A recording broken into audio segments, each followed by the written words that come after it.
Once you do the biopsy, the disease is classified into two basic types. One is a small cell, another is a non-small cell. Small cell disease, these are biological, the morphological characters of the disease based on which this diagnosis is made. Small cell tumors present themselves as small rounded cells which are very uniform kind of a picture, but they are very aggressive. It's more like a localized manifestation of a generalized disease.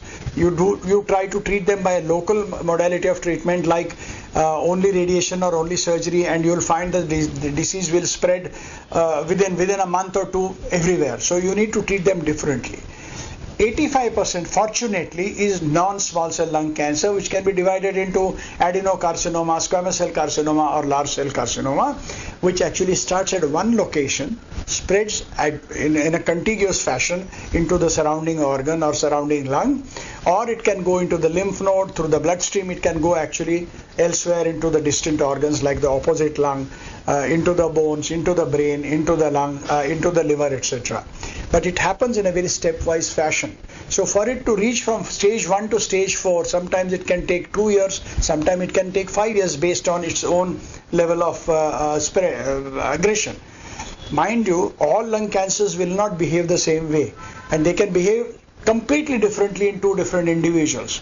So one person may take from stage 1 to stage 4 a passage of only maybe about 1 year, another may take about 5 years. This is a biological behavior of the disease and based on the innate resistance of the individual. So the best thing is to see the doctor as early as possible the moment you have any problem. So after all this awareness, after all this knowledge what we have, it is not more than 30% of patients who walk in with a stage 1 or stage 2, even in our clinics what we see. Almost about 30 to 40% are locally advanced, which means that the disease is already spread to the lymph nodes, where actually the cure becomes a little more difficult rather than aggressive treatment.